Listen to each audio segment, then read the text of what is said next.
स्वागत है आपका दोस्तों बिहार न्यूज में। मैं हूं फिरदौस गनी और आप देख रहे हैं केडीवी लाइव। दोस्तों आज हो चुका है 26 नवंबर 2025। तो आज की पूरे बिहार की टॉप न्यूज लेकर आए हैं आपके लिए। वीडियो शुरू करने से पहले आपसे एक रिक्वेस्ट है कि अगर आप पहली बार इस चैनल पर आए हैं तो चैनल को सब्सक्राइब करके बेल आइकन को प्रेस कर दीजिए और साथ ही साथ वीडियो को लाइक कर दीजिए, अपने दोस्तों के साथ शेयर भी कीजिए। तो चलिए चलते हैं आज की खबरों की ओर। दोस्तों आज की खबर की शुरुआत करने से पहले आपसे एक सवाल है। सवाल यह है कि आप किस शहर से देख रहे हैं, यानी कि किस जिला से हैं। आप नीचे कमेंट बॉक्स में कमेंट करके जरूर बताइए, हमें भी पता चले कि आप किस जिला से केडीवी लाइव को रेगुलर बराबर देख रहे हैं। आप ये भी बताइए कि आप कितना दिन से केडीवी लाइव को देख रहे हैं और साथ ही साथ अपना सुझाव भी दीजिए कि केडीवी लाइव में और क्या सुधार करने की जरूरत है और किस टाइप की आप खबर देखना चाहते हैं, चाहे डेली न्यूज में या फिर अलग से डेली न्यूज के अलावा भी अगर आप कोई खबर देखना चाहते हैं तो भी आप नीचे कमेंट बॉक्स में कमेंट करके जरूर बताइए कि आपको किस कैटेगरी का न्यूज़ पसंद है। जरूर नीचे कमेंट बॉक्स में कमेंट करके बताइएगा। तो चलिए आज की खबरों की ओर। तो आज की खबर की शुरुआत सबसे पहले करेंगे कि बिहार में जल्द ही पॉलीथीन पर पूरी तरीके से बैन लग जाएगी। जहां नीतीश सरकार के नए मंत्री ने इसका बड़ा ऐलान कर दिया। जहां आज वन, पर्यावरण एवं जलवायु परिवर्तन विभाग के नए मंत्री प्रमोद चंद्रवंशी ने अपना पदभार ग्रहण किया। पदभार ग्रहण करते ही मंत्री जी ने बड़ा ऐलान कर दिया है। मंत्री जी ने सभी अधिकारियों को 7 दिनों का अल्टीमेट दे दिया है। उन्होंने कहा है कि बिहार में अब पॉलीथीन पर प्रतिबंध लगेगा। मिल रही जानकारी के अनुसार बिहार में पॉलीथीन के इस्तेमाल पर अब सख्त रोक लगाने की तैयारी शुरू हो गई है। जब वन, पर्यावरण एवं जलवायु परिवर्तन विभाग के नए मंत्री प्रमोद चंद्रवंशी ने पदभार ग्रहण करते ही ये निर्णय लिया है। उन्होंने स्पष्ट निर्देश दिया है कि पर्यावरण संरक्षण को ध्यान में रखते हुए सिर्फ 7 दिनों के भीतर पूरे बिहार में पॉलीथीन पर प्रतिबंध लागू किया जाए। दोस्तों बिहार में जमीन खरीदने वालों के लिए बहुत बड़ी और बुरी खबर सामने आई है, क्योंकि अगले माह से सबसे बड़ा बदलाव होने जा रहा है। जमीन खरीद बिक्री पर बड़ा असर पड़ेगा। जी हां, अगर आप भी जमीन की खरीदारी करने की सोच रहे हैं तो फिर आपके लिए यह खबर जरूरी है। दरअसल जमीन की खरीद बिक्री अब महंगा होने वाला है। अगले माह से जमीन रजिस्ट्री शुल्क 2.5 से 3 गुना तक बढ़ सकता है। जानकारी के अनुसार दिसंबर से जमीन जायदाद की रजिस्ट्री महंगे होने जा रही है। जब विभागीय स्तर पर रजिस्ट्री शुल्क में 2.5 से 3 गुना तक बढ़ोतरी की तैयारी शुरू हो चुकी है। ऐसे में विशेषज्ञों का कहना है कि अतिरिक्त खर्च से बचना है तो फिर बचे हुए समय में रजिस्ट्री प्रक्रिया पूरी कर लें। जयपुर मंडलीय सहायक निबंधन महानिरीक्षक ने सभी जिला और निबंधकों को निर्देश जारी करते हुए कहा कि वर्तमान मार्केट वैल्यू रेट यानी कि न्यूनतम मूल्यांकन दर का बड़े स्तर पर पुनर्निरीक्षण आवश्यक है। यह संशोधन मौजूदा बाजार दरों से मेल खाते हुए किया जाएगा। उसी उद्देश्य से एक कमेटी का गठन भी कर दिया गया है जो नवंबर के अंत तक अपनी रिपोर्ट सरकार को सौंप देगी। ऐसे संकेत मिल रहे हैं कि दिसंबर से नए सर्किल रेट लागू हो जाएंगे, जिससे रजिस्ट्री की लागत बढ़ना लगभग तय है। दोस्तों जगत गुरु राम भद्राचार्य की ओर से जातिगत व्यवस्था को खत्म करने की वकालत करने के बाद बिहार में सियासत तेज हो गई है। पूर्णिया सांसद पप्पू यादव ने इस मामले पर कहा कि राम भद्राचार्य कौन है हमको नहीं पता है। उन्होंने कहा कि ये अंधा, काना, बहरा, गूंगा इन लोगों का इलाज अम्बेडकरवादी विचारों से होगा। अम्बेडकर पहले ही कह चुके हैं कि हम वसुदेव कुटुंब और फिर सनातन वाले लोग हैं, धार्मिक वाले लोग नहीं हैं। बीजेपी के मंत्री लखेंद्र कुमार ने राम भद्राचार्य के बयान का समर्थन करते हुए कहा कि जातिगत विभाजन राष्ट्र को कमजोर करता है। इस पर कांग्रेस नेता प्रेमचंद्र मिश्रा ने कहा कि ऐसे बयानों पर सबसे पहले प्रधानमंत्री मोदी और फिर मुख्यमंत्री नीतीश कुमार को स्थिति स्पष्ट करनी चाहिए। जो आरक्षण और फिर SC/ST एक्ट है वह संविधान ने दिया है, तो फिर इसे खत्म करने की कोशिश करेगा तो वह खुद ही खत्म हो जाएगा। दोस्तों उत्तर प्रदेश के अयोध्या में मंगलवार को प्रधानमंत्री नरेंद्र मोदी के साथ राम मंदिर पर धर्म ध्वजारोहण के लिए पहुंचे राष्ट्रीय स्वयंसेवक संघ प्रमुख यानी कि RSS प्रमुख मोहन भागवत ने कहा कि 500 सालों का सपना साकार हुआ है। हमने जैसा सपना देखा था बिल्कुल भी वैसा ही हुआ है या फिर उससे भव्य मंदिर बन गया है। इसके लिए सबको शुभकामनाएं देता हूँ। RSS प्रमुख मोहन भागवत ने इस अवसर पर प्रधानमंत्री नरेंद्र मोदी और मुख्यमंत्री योगी आदित्यनाथ का शुक्रिया अदा किया है और कहा कि आज हम सबके लिए सार्थकता का दिवस है। इतने लोगों ने अपने प्राण न्यौछावर किए, उनको शांति मिली होगी। दोस्तों बहुत बड़ा प्रलय आने वाला है, क्योंकि मौसम विभाग ने चेतावनी जारी कर दी है। दरअसल बात है कि देश भर में इन दिनों ठंड का प्रकोप लगातार बढ़ता ही जा रहा है। इस बीच मौसम विभाग ने एक बड़े खतरे की घंटी का अलर्ट जारी कर दिया है। आपको बता दें कि बंगाल की खाड़ी में विकसित हो रहा एक सिस्टम अब धीरे धीरे मजबूत होने लगा है। संभावना है कि ये चक्रवात का रूप ले सकता है। इस तूफान का नाम सैनियार रखा गया है। इसको लेकर के मौसम विभाग की ओर से अंडमान और फिर निकोबार आइलैंड ग्रुप में तेज हवाएं चलने और फिर भारी बारिश को लेकर के चेतावनी चेतावनी जारी की है।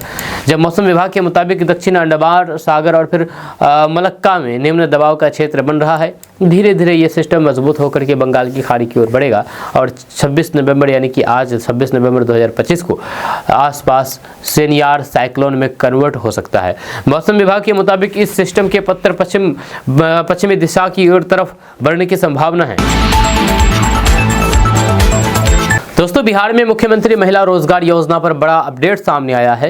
दरअसल बात है कि 1.5 करोड़ महिलाओं को 10-10 हज़ार रुपए की पहली किस्तें भेजी जा चुकी है। इन पैसों का उद्देश्य महिलाओं को छोटे स्तर पर रोजगार शुरू करने के लिए प्रारंभिक आर्थिक सहायता देना है। मंत्री श्रवण कुमार ने बताया है कि बिहार में जीविका समूह की संख्या बढ़कर के 11,40,000 हो चुकी है और फिर योजना लगातार आगे बढ़ रही है। उन्होंने स्पष्ट किया है कि अगली किस्त के तौर पर अधिकतम 2 लाख रुपए उन्हीं महिलाओं को दिए जाएंगे जिन्होंने 10,000 रुपए का सही उपयोग करते हुए अपना रोजगार शुरू कर दिया है और फिर उसका संचालन ठीक तरीके से कर रही है। ये पैसा सभी को एक समान रूप से नहीं मिलेगा, बल्कि रोजगार की आवश्यकता और फिर प्रस्ताव के आधार पर स्वीकृत किया जाएगा। मंत्री के अनुसार यदि किसी महिला ने मुर्गी पालन, दुकान, सब्जी उत्पादन, सिलाई या फिर अन्य 18 निर्धारित कार्यों में से किसी एक को शुरू किया है और फिर विभाग की समीक्षा में ये पाया जाता है कि रोजगार को बढ़ावा देने के लिए 50,000, 80,000 या फिर 1 लाख रुपए की जरूरत है, तो फिर उतनी ही राशि स्वीकृत होगी। 2 लाख रुपए अधिकतम सीमा है, लेकिन हर लाभार्थी को पूरी राशि मिले ये आवश्यक नहीं है। जब विभाग 6 महीने बाद प्रत्येक रोजगार की समीक्षा करेगा और फिर ये मूल्यांकन करेगा कि 10,000 रुपए का उपयोग सही तरीके से हुआ है या नहीं। रिपोर्ट के आधार पर विभाग लाभार्थी के नए प्रस्ताव की जांच करेगा और जरूरत के अनुसार अगले किस्त जारी करेगा। जब सरकार का उद्देश्य है कि महिलाएं अपने रोजगार को अस्थायी और फिर मजबूत बना सके ताकि उनकी आर्थिक स्थिति लगातार बेहतर होती रहे। जब मंत्री ने बताया है कि योजना के तहत जिन महिलाओं के खाते में अभी तक 10,000 रुपए नहीं पहुंचे हैं उनके लिए भुगतान जल्द शुरू होगा। महिला रोजगार योजना की अगली किस्त जारी की तारीख 28 नवंबर तय की गई है, यानी कि परसों। जहां आज 26, कल 27, परसों 28। दोस्तों, एक वीडियो इन दिनों काफ़ी तेज़ी के साथ वायरल हो रहा है। इस वीडियो में एक सरफिरा युवक सम्राट चौधरी से लेकर के चिराग पासवान तक को भद्दियाँ गाली दे रहे हैं। जहाँ एक सरफिरा ने फेसबुक पर लाइव आकर के डिप्टी सीएम सम्राट चौधरी को लेकर के चिराग पासवान तक को भद्दियाँ गाली दी है। जहाँ इतना ही नहीं, कई जातियों पर भी गंदी टिप्पणी की है। जब वीडियो वायरल होने के बाद थानाध्यक्ष ने अपने बयान पर केस दर्ज कर लिया है। वीडियो बनाने वाले शख्स खुद को मुंबई में बता रहा है, साथ ही चैलेंज दे रहा है कि हिम्मत है तो फिर हमारे घर को तोड़ करके दिखा दो। जब पूर्वी चंपारण के घोड़ासहन के थानाध्यक्ष संजीव कुमार ने गाली देने वाले शख्स के खिलाफ केस दर्ज करवाया है। यह स्वयं के बयान में थानाध्यक्ष ने जिक्र किया है कि आज 25 तारीख को एक वीडियो मिला जिसमें एक युवक अपना नाम राजेश यादव बता रहा था, जहाँ खुद को घोड़ासहन थाना क्षेत्र के जगीरा का निवासी बता रहा था। यह साथ ही एक विशेष जाति का जिक्र करके मुख्यमंत्री नीतीश कुमार, उप मुख्यमंत्री सम्राट चौधरी एवं केंद्रीय मंत्री चिराग पासवान को बार बार और भद्दी गालियां देकर के धमकी दे रहा था। युवक राजेश कुमार राय जगीरहरा कोठी घोड़ासहन का बताया जाता है। थानाध्यक्ष ने बताया है कि इसके घर पहुंचने पर आसपास के लोगों ने बताया है कि ये राजेश कुमार राय है। खोजने पर ये अपने घर पर नहीं मिला है। पूछताछ में बताया गया है कि राजेश कुमार राय मुंबई में रह करके प्राइवेट नौकरी करता है, वर्तमान में मुंबई में ही है। इस वीडियो के वायरल होने से सामाजिक सौहार्द बिगड़ सकता है, साथ ही साथ विधि व्यवस्था भंग होने की संभावना है।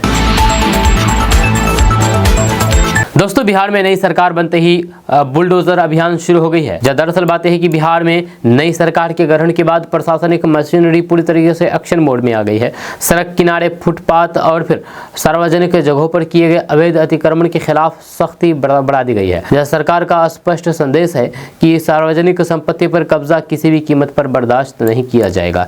जब प्रशासन ने चेतावनी दी है कि अगर कोई व्यक्ति दोबारा अतिक्रमण करेगा तो उसे पहले से अधिक भारी जुर्माना और फिर कड़ी कार्रवाई का सामना करना पड़ेगा। नई सरकार के गठन के कुछ ही घंटों बाद समस्तीपुर में ऑपरेशन बुलडोजर की शुरुआत हुई।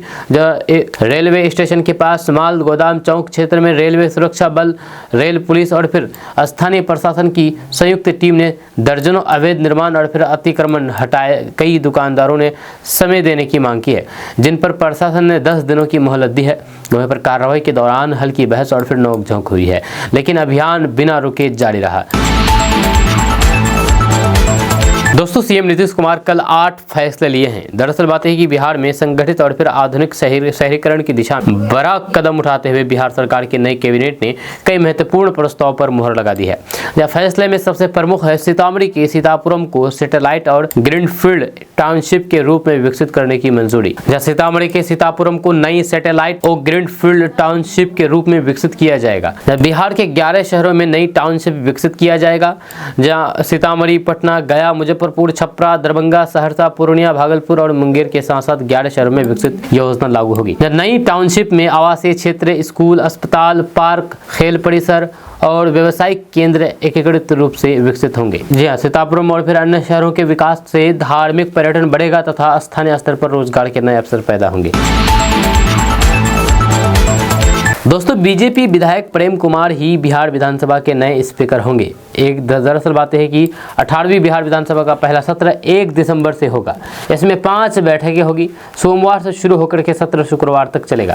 संसदीय कार्य विभाग इसकी तैयारी कर रहा है। हालांकि नीतीश सरकार की पहली कैबिनेट की बैठक में इस पर निर्णय लिया जाएगा। सत्र के दौरान सभी नवनिर्वाचित विधायकों को प्रोटेम स्पीकर शपथ दिलाएंगे। इसके साथ ही विधानसभा के नए अध्यक्ष का चुनाव होगा। एकल नामांकन नहीं रहा तो फिर चुनाव होगा, अन्यथा सर्वसम्मति से नए अध्यक्ष के नाम की घोषणा की जाएगी। इसके साथ ही सरकार अनुपूरक बजट भी पेश करेंगी। मिल रही जानकारी के मुताबिक भाजपा के वरिष्ठ विधायक और फिर गया टाउन से जीत करके 9वीं बार बिहार विधानसभा पहुंचे डॉक्टर प्रेम कुमार बिहार विधानसभा के नए विधायक बनेंगे। 1 दिसंबर को ही वे इस पद के लिए अपना नामांकन दाखिल करेंगे। नरेंद्र नारायण यादव बिहार विधानसभा के प्रोटेम स्पीकर होंगे। राज्यपाल आरिफ मोहम्मद खान ने राजभवन के दरबार हॉल में एक सादे समारोह में उन्हें प्रोटेम स्पीकर पद की शपथ दिलाई। जब वे 18वीं विधानसभा की 243 विधायकों को शपथ दिलाएंगे, वे 17वीं विधानसभा में विधानसभा उपस्थित थे। दोस्तों बिहार में नई सरकार के गठन के बाद अब डिप्टी सीएम सम्राट चौधरी एक्शन मोड में आ गए हैं। बिहार के डिप्टी सीएम सम्राट चौधरी ने स्पष्ट कर दिया है कि बिहार में लड़कियों की सुरक्षा को लेकर के कोई भी समझौता नहीं किया जाएगा और फिर सख्त कदम उठाए जाएंगे। जब कल गृह विभाग के मंत्री के तौर पर अपना पदभार ग्रहण करने के बाद सम्राट चौधरी ने मीडिया से बातचीत की। सम्राट चौधरी ने कहा कि मुख्यमंत्री नीतीश कुमार ने सुशासन को आगे बढ़ाने का जो प्रण लिया है, उस संबंध में हमने कई चीजों को आगे बढ़ाने का निर्णय लिया है। डिप्टी सीएम सम्राट चौधरी ने आगे कहा कि चाहे वह लॉ एंड ऑर्डर का मामला हो या चाहे वह किसी भी स्तर के माफिया हो, जहां उनको चिन्हित करने का काम होगा, जहां उनके खिलाफ कार्रवाई होगी। साथ ही साथ हमारे जितने भी स्कूल और कॉलेज हैं वहाँ पर पेट्रोलिंग होगी ताकि कोई भी रोमियो वहाँ पर घूम नहीं सके, बहनों बच्चियों को नहीं छेड़ सके। इसके लिए विशेष फोर्स लगाई जाएगी। स्कूल और फिर कॉलेज की छुट्टी होने पर विशेष तौर पर अभियान चला करके वहाँ पर पर्याप्त मात्रा में पुलिस फोर्स उपलब्ध कराए जाएंगे, कोई छेड़खानी नहीं हो सके, इसकी चिंता की जाएगी। वहाँ पर उन्होंने कहा कि और भी कई चीज़ें हैं जो कि बिहार पुलिस की प्राथमिकता है। अपराधियों के खिलाफ कार्रवाई, स्पीड ट्रायल चलाना, ये सारे अभियान पुलिस के द्वारा किए जाएंगे। साथ ही साथ जेल को पूरी तरीके से निगरानी में रखा जाएगा। जेल में मोबाइल कैसे जाता है, इसकी पूरी समीक्षा की जाएगी। जेल में पर्याप्त भोजन बिहार सरकार देती है, जब तक डॉक्टर की अनुमति ना हो। इसके बावजूद अगर बाहर से खाना लाया जा रहा है तो फिर उससे संबंधित पदाधिकारी के खिलाफ कार्रवाई की जाएगी। वहाँ पर साइबर क्राइम और साइबर फ्रॉड को देखा जाएगा। सोशल मीडिया पर किसी को भी गाली देने वालों के खिलाफ कार्रवाई की जाएगी। कोई भी किसी को गाली नहीं दे सकता है, आपत्तिजनक बातें नहीं कर सकते हैं। ऐसी जो भी शिकायतें आएगी सबके खिलाफ कार्रवाई की जाएगी। पूरी शक्ति के साथ गृह विभाग कार्रवाई करेगी। नीतीश कुमार का जो सुशासन है उसे स्थापित किया जाएगा। दोस्तों वायु प्रदूषण ने लोगों की मुश्किलें बढ़ा दी है। बढ़ती स्मॉग और फिर धुंध के कारण कई लोगों को सांस लेने में तकलीफ, अस्थमा अटैक और फिर आंखों में जलन जैसी समस्याओं का सामना करना पड़ रहा है। जब विशेषज्ञों ने चेतावनी दी है कि अगर सावधानी नहीं बरती गई तो फिर ये स्थिति गंभीर स्वास्थ्य समस्याओं को जन्म दे सकती है। मौसम और फिर प्रदूषण विभाग के आंकड़ों के अनुसार दिल्ली एनसीआर में वायु प्रदूषण अत्यधिक खराब श्रेणी में दर्ज की गई है। ये वायु प्रदूषण सिर्फ दिल्ली ही नहीं बल्कि बिहार में भी काफ़ी ज़्यादा देखी जा रही है। बिहार के अलग अलग शहरों में वायु प्रदूषण का गंभीर खतरा देखा जा रहा है। जहाँ सड़क पर वाहन उत्सर्जन और फिर उद्योगों से निकलने वाला धुआं भी वायु प्रदूषण में मुख्य योगदान दे रहा है। ठंड के मौसम में पराली जलाने का असर भी बढ़ जाता है। बिहार में काफ़ी ज़्यादा पराली जलाए जाते हैं, जिससे और काफ़ी ज़्यादा हवा जहरीली हो जाती है। जहां विशेषज्ञों ने कहा है कि निगरानी और फिर पर्यावरणीय नियमों का कड़ाई से पालन ही प्रदूषण को कम कर सकता है। दोस्तों बिहार में उद्योगों का जाल बिछेगा, नई सरकार बनते ही नीतीश कुमार ने बड़ा ऐलान कर दिया है। बिहार में एनडीए की नई सरकार बनने के बाद अब बिहार के विकास पर जोर दिया जाने लगा है। मुख्यमंत्री नीतीश कुमार ने एक्स पर पोस्ट करके आगे की रणनीति बताई है। जब 7 निश्चय पार्ट 2 के तहत साल 2024-25 के बीच बिहार में 50 लाख युवाओं को सरकारी नौकरी एवं रोजगार दिया गया है। अगले 5 वर्षों में हम लोगों ने 1 करोड़ युवाओं को नौकरी और रोजगार देने का लक्ष्य निर्धारित किया है। नीतीश कुमार ने कहा है कि नई सरकार के गठन के बाद बिहार में उद्योगों को बढ़ावा देने एवं अधिक से अधिक रोजगार के अवसर उपलब्ध करने के लिए हम लोगों ने तेजी से काम शुरू कर दिया है। जब बदलते बिहार के विकास की गति को बल देने के लिए बिहार में प्रौद्योगिकी और फिर सेवा आधारित नवाचारों की न्यू एज इकोनॉमी के निर्माण का लक्ष्य रखा गया है। इस लक्ष्य को प्राप्त करने के लिए इस क्षेत्र की बिहार से संबंध रखने वाले अग्रणी उद्यमियों के सुझाव प्राप्त करके योजनाओं एवं नीतियों का निर्धारण किया जाएगा। साथ ही साथ बिहार को एक वैश्विक बैक एंड हब एवं ग्लोबल वर्क प्लेस के रूप में विकसित एवं स्थापित करने के लिए महत्वपूर्ण विभागों तथा प्रतिष्ठित अर्थशास्त्री एवं विशेषज्ञों के सहयोग से एक विस्तृत कार्य योजना तैयार किया जाएगा। जहाँ बताया गया है कि बिहार की जनसंख्या में युवाओं की भागीदारी काफी अधिक है। जहाँ इसके सार्थक दिशा देने पर बिहार देश का सबसे तेजी से विकसित करने वाला राज्य बन सकता है। दोस्तों बिहार के इस विभाग में जल्द ही 33,000 से अधिक पदों पर बहाली होने वाली है। मंत्री ने ऐलान कर दिया। जब बिहार में स्वास्थ्य सेवाओं को मजबूत और फिर व्यापक बनाने की दिशा में महत्वपूर्ण रहा है। जहाँ बिहार के स्वास्थ्य मंत्री मंगल पांडे ने बिहार के नए स्वास्थ्य मंत्री के रूप में पदभार ग्रहण किया है और फिर चार्ज लेते ही विभाग में बड़े पैमाने पर बदलाव और फिर सुधार के संकेत दिए हैं। जब पटना स्थित स्वास्थ्य विभाग मुख्यालय में पदभार ग्रहण समारोह के दौरान उन्होंने अधिकारियों के साथ बैठक की और फिर प्राथमिकता वाले मुद्दों पर विस्तार से चर्चा की। मंत्री मंगल पांडे ने कहा कि स्वास्थ्य सेवाओं का विस्तार सरकार की प्राथमिकता है, इसलिए विभाग में खाली पड़े पदों को जल्द भरने की प्रक्रिया तेज की गई है। उन्होंने स्पष्ट कर दिया है कि आने वाले दिनों में स्वास्थ्य विभाग में 33,000 से अधिक पदों पर नियुक्तियां की जाएगी। इनमें 26,000 से अधिक नियमित पद शामिल है, जिनकी बहाली प्रक्रिया अंतिम चरण में पहुंच चुकी है। मंत्री ने साफ कर दिया है कि अगले कुछ हफ्तों में इन पदों पर बहाली की आधिकारिक अधिसूचना जारी कर दी जाएगी, जिससे अस्पतालों और फिर स्वास्थ्य केंद्रों की में शक्ति की कमी दूर होगी, जनशक्ति की कमी को दूर होगी। दोस्तों बिहार में नई सरकार का गठन हो चुका है। इस बार के कैबिनेट में मुख्यमंत्री के अलावा 26 मंत्री बने हैं। एक ऐसे भी मंत्री है जो ना विधानसभा के सदस्य है और न ही विधान परिषद के, यानी कि बिना माननीय बने ही मंत्री पद की शपथ ले लिए हैं। इस बार उपेंद्र कुशवाहा ने अपने पुत्र दीपक प्रकाश को भी मंत्री बनवाया है। दीपक ना तो विधायक है और न ही विधान पार्षद। भविष्य में इन्हें विधान पार्षद बनाए जाने की संभावना है। या कोई मंत्री तो विधानमंडल के किसी भी सदन के सदस्य नहीं है। क्या उन्हें वेतन मिलेगा या फिर भत्ता मिलेगा या दोनों पाएंगे, ये सवाल है। तो आपको बता दें कि उपेंद्र कुशवाहा के बेटे दीपक प्रकाश नीतीश कैबिनेट के मंत्री पद की शपथ लिए हैं। ये विधानमंडल के किसी सदन के सदस्य नहीं है। मुख्यमंत्री नीतीश कुमार ने दीपक प्रकाश को पंचायत राज विभाग का जिम्मा दिया है। इन्होंने विभाग का कार्यभार भी संभाल लिया है। ऐसे में ये जानना जरूरी है कि अगर कोई मंत्री सदन के सदस्य नहीं है तो उन्हें विधायक वाले वेतन भत्ता मिलेगा या नहीं। तो आपको बता दें कि कैबिनेट सचिवालय ने इस संबंध में स्थिति को स्पष्ट किया है कि कितने वेतन भत्ता मिलेगा। अब 24 मार्च 2023 को कैबिनेट सचिवालय ने इस संबंध में नई अधिसूचना जारी करके स्थिति स्पष्ट कर दिया है। सरकार की तरफ से कहा गया है कि अगर कोई नेता बिहार विधानमंडल के किसी सदन के सदस्य नहीं है, इसके बाद भी मुख्यमंत्री मंत्री राज्य मंत्री या फिर उप राज्य मंत्री बने हैं तो फिर उन्हें वेतन मिलेगा। हालांकि ये वेतन शपथ ग्रहण की तिथि से 6 माह तक ही देना होगा। कैबिनेट सचिवालय ने साल 2023 में वेतन का पूर्ण निर्धारण किया है। इसके तहत मुख्यमंत्री मंत्री राज्य मंत्री उप मंत्री जो बिहार विधानमंडल के किसी सदस्य के सदन नहीं है उन्हें 65,000 रुपये प्रति माह वेतन अनुमान्य होगा। उन्हें ये वेतन शपथ ग्रहण की तिथि से 6 माह तक ही मिलेगा। दोस्तों बिहार विधानसभा चुनाव में भोजपुरी के 2 दिग्गज कलाकार खेसारी लाल यादव और दिनेश लाल यादव निरहुआ एक दूसरे पर जबरदस्त हमलावर रहे हैं। खेसारी जहां पर आरजेडी के टिकट पर छपरा से चुनाव लड़ रहे थे, वहीं निरहुआ बीजेपी के स्टार प्रचारक के तौर पर पूरे बिहार में प्रचार कर रहे थे। अब जब चुनाव खत्म हो गया है और फिर एनडीए की सत्ता में वापसी हो चुकी है तो फिर ये समझा जाने लगा है कि इन दोनों के बीच का विवाद भी खत्म हो गया है। लेकिन हाल ही में एक टीवी चैनल को दिए गए इंटरव्यू में निरहुआ ने कुछ ऐसा कहा कि जिससे ये साफ हो गया है कि इन दोनों की लड़ाई अभी भी खत्म नहीं हुई है। अपने इंटरव्यू के दौरान निरहुआ ने कहा कि खेसारी लाल यादव भरी सभा में गाली देता है और फोन करके माफी मांगता है। अगर उसने बाज़ार में जूता मारा है तो फिर उसे बाज़ार में ही माफ़ी मांगना होगा।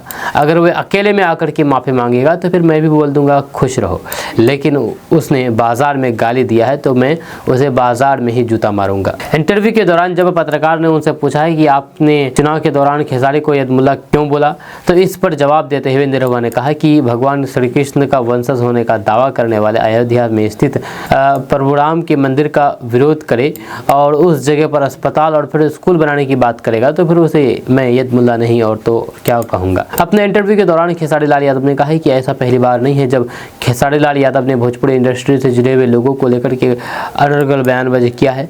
जब वह पहले भी ऐसा करता रहा है लेकिन हम लोग छोड़ते रहे हैं, लेकिन जब पानी सर से ऊपर निकल गया तो फिर जवाब देना ज़रूरी हो गया है।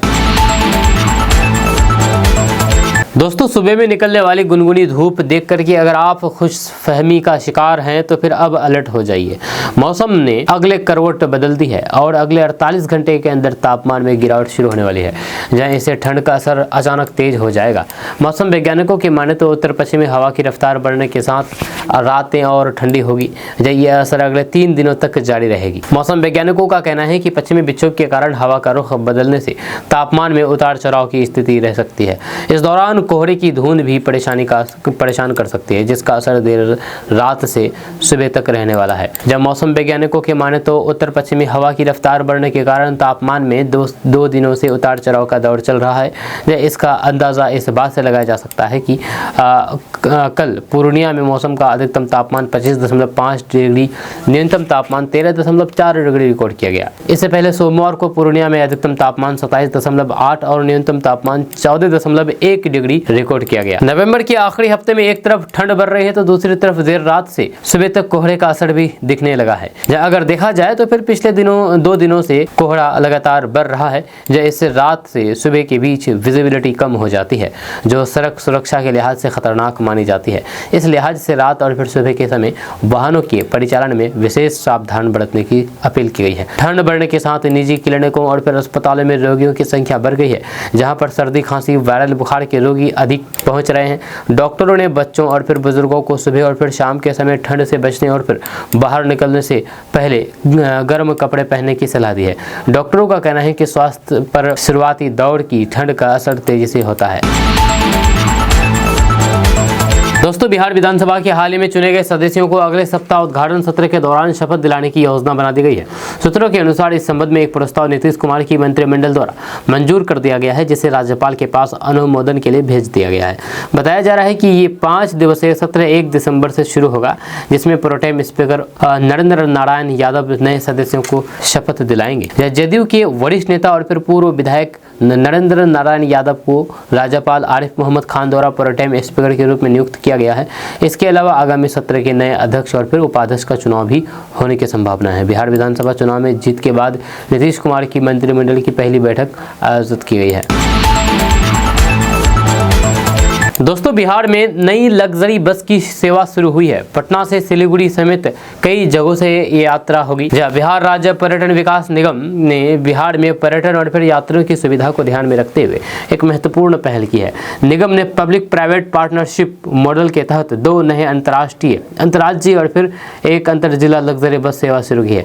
इस कदम से अब पटना से सिलीगुड़ी और फिर पटना से थावे गोपालगंज तक की यात्रा पहले से अधिक सरल, आरामदायक और फिर किफायती हो गई है। नई सेवा का उद्देश्य न केवल यात्रियों की सुविधा बढ़ाना है, बल्कि बिहार में पर्यटन को भी एक नई दिशा देना है। जब पटना सिलीगुड़ी रूट पर शुरू की गई बस सेवा के माध्यम से अब पूर्वोत्तर भारत के प्रमुख हिल स्टेशन और फिर पर्यटन स्थल जैसे गंगटोक, दार्जिलिंग, पेलिंग, लाचुंग लाचेन, गुरुडोंगमार झील और फिर यूमथांग शैली तक जाना बहुत आसान हो गया है।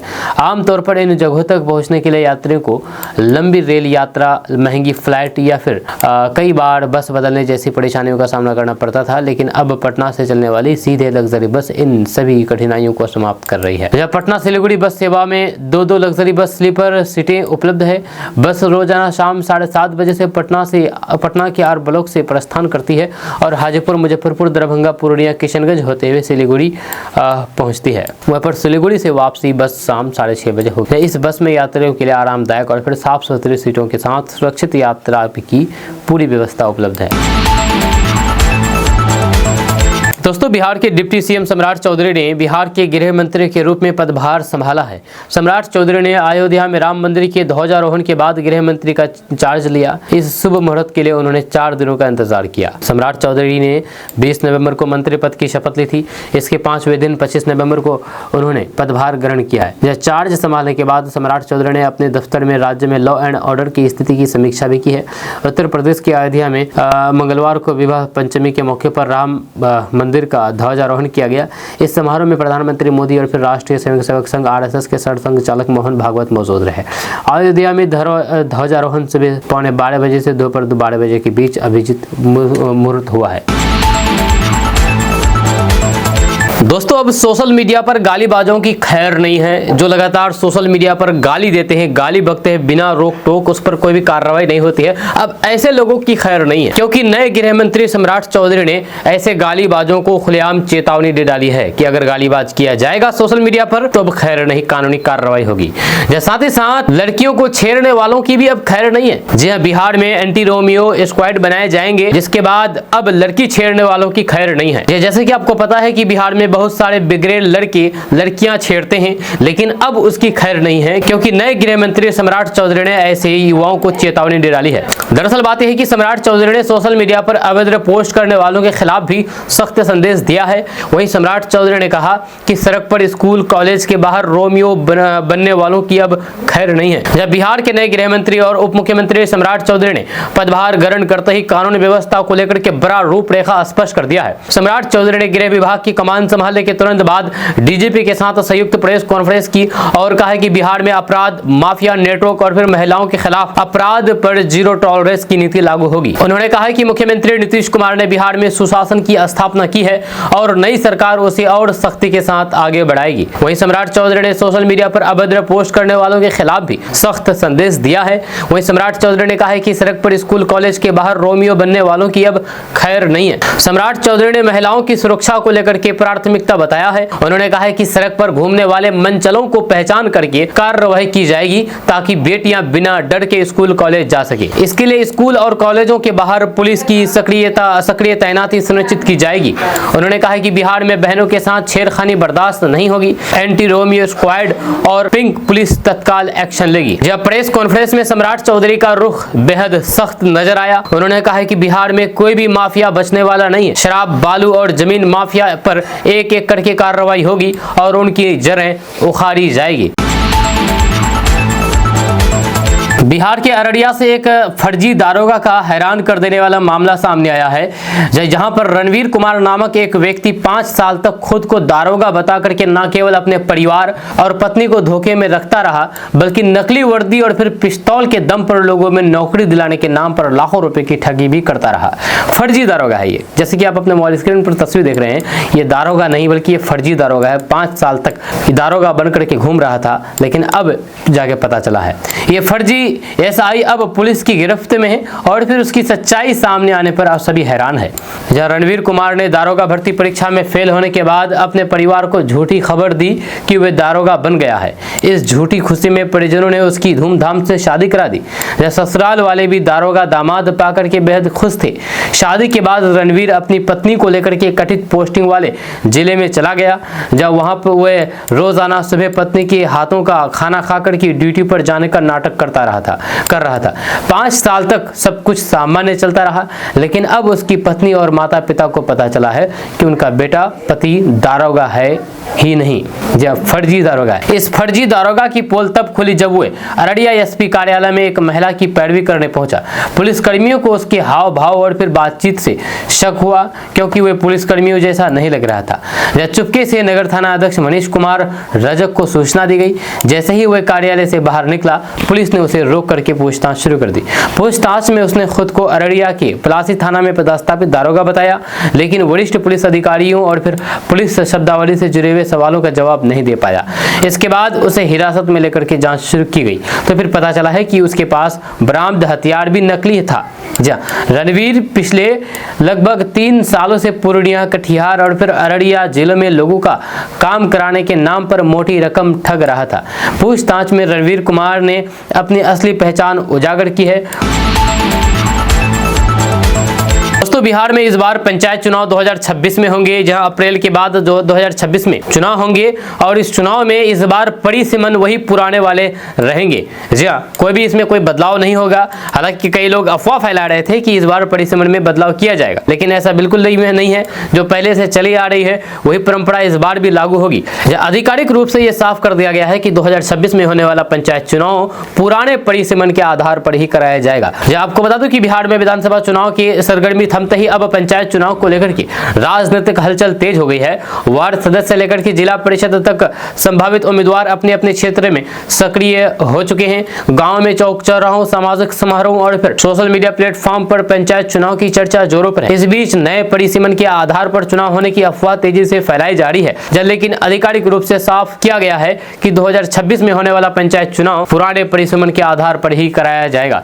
जब पंचायत राज विभाग के एक वरिष्ठ अधिकारी ने बताया है कि पंचायत चुनाव अक्टूबर 2026 के आसपास कराए जाने की संभावना है। उन्होंने स्पष्ट कर दिया है कि इंटरनेट मीडिया पर जो खबरें फैलाई जा रही है कि पंचायत चुनाव नए परिसीमन पर होगा, वह पूरी तरीके से गलत है। जब परिसीमन केवल जनगणना रिपोर्ट आने के बाद ही किया जाता है। जब केंद्र सरकार द्वारा 2026 में जनगणना कराने की घोषणा की गई है। यदि जनवरी फरवरी 2026 में जनगणना शुरू होती है तो अंतिम रिपोर्ट आने में लगभग 1 साल का समय लग जाता है, जबकि पंचायत चुनाव उसी अंतिम रिपोर्ट से पहले ही कराए जाएंगे। ऐसे में 2026 में होने वाले पंचायत चुनाव पुराने परिसीमन के आधार पर ही होंगे। ये बात अब तय मानी जा रही है। अधिकारी के अनुसार इस बार पंचायत चुनाव में आरक्षण के प्रारूप में बदलाव होगा।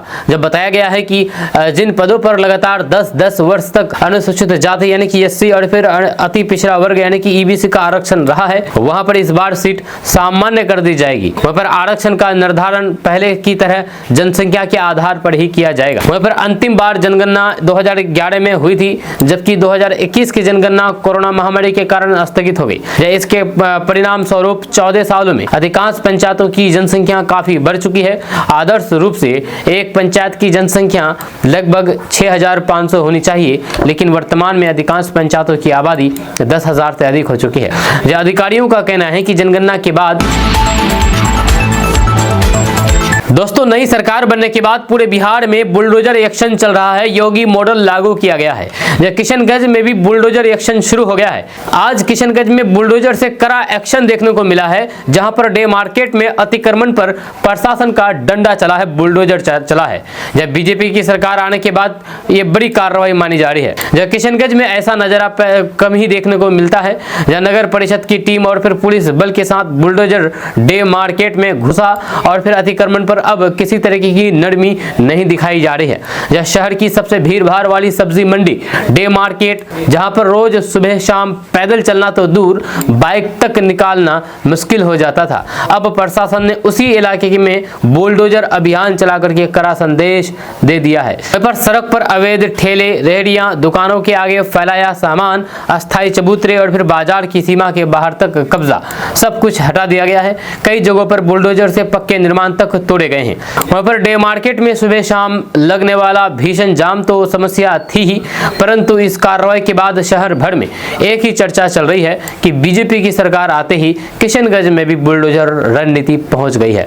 या सोशल मीडिया से लेकर के चाय की दुकानों तक लोग कह रहे हैं कि अब बिहार की तरह ही किशनगंज में ही भी बुलडोजर एक्शन का दौर शुरू हो चुका है। इस बुलडोजर एक्शन से छोटे दुकानदार नाराज है तो बड़े कारोबारी खुश हैं। जब कार्रवाई अचानक हुई जिससे छोटे ठेला वाले और फिर सब्जी विक्रेताओं में नाराजगी साफ दिखी है। कई व्यापारी सामान समेट भी नहीं पाए और फिर बुलडोजर मौके पर पहुंच गया। वहीं पर दूसरी तरफ बड़े दुकानदार और आस पड़ोस के लोग राहत महसूस कर रहे हैं, जब उनका कहना है कि अतिक्रमण हटेगा तभी ट्रैफिक सुधरेगा। दोस्तों आप अपने स्क्रीन पर जिस तस्वीर को देख रहे हैं, ये महिला है जो 6 दिन से लापता है। विवाहिता महिला है, किशनगंज की रहने वाली है। किशनगंज शहर के कलटेक्स चौक क्षेत्र से एक विवाहित महिला रहस्यमय तरीके से लापता हो गई है। 6 दिन बीत जाने के बाद भी उसका कोई भी सुराग नहीं मिलने से परिजनों की चिंता बढ़ गई है। लापता महिला की पहचान भागीरथी कुमारी के रूप में हुई है। मामले को गंभीरता से लेते हुए उसकी मां सावित्री देवी ने सदर थाना में लिखित शिकायत दर्ज कराई है, जिसमें अज्ञात व्यक्ति द्वारा अपहरण की आशंका व्यक्त की गई है। परिजनों परिजनों के अनुसार भागीरथी कुमारी 18 नवंबर की सुबह करीब 9 बजे घर से ये कहकर के निकली थी कि वे किशनगंज स्थित अपने ससुराल जाकर के LIC की किस्त जमा करेगी। जब घर से निकलने के बाद उसकी मां को फोन किया और बताया गया है कि वे कैलटेक्स चौक पहुंच चुकी है। इसके कुछ देर बाद उसका मोबाइल स्विच ऑफ हो गया और तब से वे लापता है। वहाँ पर भागीरथी की शादी वार्ड नंबर 9 निवासी पन्ना लाल से हिंदू रीति रिवाज के साथ हुई थी, जहां उसके पति पन्ना लाल फिलहाल मजदूरी के सिलसिले में हैदराबाद में रहते हैं। जब भागीरथी के न मिलने पर परिजनों ने उसके ससुराल पक्ष से संपर्क किया तो उन्होंने स्पष्ट कहा है कि भागीरथी घर नहीं पहुंची थी और न ही उन्होंने उसे देखा है। वहीं पर परिवार ने जगह जगह खोज की लेकिन कहीं भी सुराग नहीं मिला है। भागीरथी की मां के अनुसार बेटी के गायब होने के बाद से उन्होंने शहर के कई इलाकों में तलाश की है। बस स्टैंड, रेलवे स्टेशन, बाजार एवं रिश्तेदारों के घर जाकर के जानकारी ली, लेकिन कोई भी ठोस जानकारी नहीं मिली है। दोबारा 20 नवंबर को ससुराल जाकर के स्थिति जानने की कोशिश की गई, जब पर वहां भी कोई भी जानकारी नहीं मिल सकी है। इससे परिवार की चिंता और बढ़ गई है। वहां पर परिजनों ने अपनी शिकायत में यह आशंका जताई है कि भागीरथी को कोई भी अज्ञात व्यक्ति बहला फुसला करके या फिर जबरदस्ती अपने साथ ले गया है। जब परिवार ने पुलिस से तत्काल कार्रवाई करके भागीरथी को सुरक्षित ढूंढने और फिर आरोपियों को गिरफ्तार करने की मांग की है। वहां पर सदर थाना अध्यक्ष अभिषेक कुमार रंजन ने बताया है कि गुमशुदगी की शिकायत दर्ज कर ली गई है और फिर जांच तेज कर दी गई है। पुलिस मोबाइल नंबर की CDR और लोकेशन ट्रेस कर रही है। साथ ही साथ कैलटेक्स चौक और फिर आसपास के इलाकों के CCTV फुटेज भी जांचे जा रहे हैं ताकि पता लगाया जा सके कि भागीरथी किसी वाहन या फिर किसी व्यक्ति के साथ तो नहीं गई है। दोस्तों, किशनगंज में लगातार नशे का कारोबार बढ़ता जा रहा है। हर गली, हर चौक चौराहों पर, गांव-गांव में नशे की चपेट में यहाँ के युवा आ रहे हैं। यहाँ के युवा नशे की वजह से बर्बाद हो रहे हैं। लेकिन पुलिस भी पीछे नहीं है। पुलिस भी लगातार नशे पर कार्रवाई कर रही है। किशनगंज में नशे के खिलाफ पुलिस की बड़ी कार्रवाई सामने आई है। बस स्टैंड, रेलवे लाइन के पास चल रहे स्मैक कारोबार के नेटवर्क पर शिकंजा कसते हुए सदर थाना पुलिस ने 2 महिलाओं को गिरफ्तार किया है और कुल 8.1 ग्राम स्मैक जब्त की गई है। यह पूरा ऑपरेशन रात में चलाया गया है, जिसमें पुलिस टीम ने करीब 1 घंटे तक इलाके की घेराबंदी करके तलाशी अभियान चलाया। गिरफ्तार आरोपियों की पहचान चांदनी देवी और बंटी खातून के रूप में हुई है। इन 2 महिलाओं के साथ स्मैक नेटवर्क से जुड़े हुए चिंटू पांडे और फिर विवेक झा के खिलाफ भी FIR दर्ज की गई है। दोनों पुरुष फिलहाल फरार बताए जा रहे हैं और पुलिस उनकी तलाश में लगातार छापेमारी कर रही है। पुलिस का मानना है कि ये चारों मिलकर के इलाके में स्मैक की सप्लाई और फिर बिक्री का अवैध नेटवर्क चला रहे थे। इस अभियान को सदर थानाध्यक्ष अभिषेक कुमार रंजन के नेतृत्व में संचालित किया गया। जब पुलिस सूत्रों के अनुसार बस स्टैंड, रेलवे लाइन के आसपास लंबे समय से नशे के व्यापार की शिकायतें मिल रही थी। इसी इनपुट के आधार पर पुलिस टीम रविवार की रात अचानक छापेमारी के लिए पहुंची। जैसे ही पुलिस की गाड़ियां मौके पर पहुंची, वहां पर मौजूद कुछ युवक और फिर सप्लायर अंधेरे का फायदा उठाकर के भागने में सफल हो गए। हालांकि मौके पर मौजूद दोनों महिलाओं को पकड़ लिया गया और फिर उनके कब्जे से स्मैक बरामद कर ली गई। वहीं पर छापेमारी के दौरान पुलिस ने सिर्फ आसपास झाड़ियों की तलाशी नहीं ली, बल्कि सड़क से गुजरने वाली हर गाड़ी की चेकिंग भी की गई है।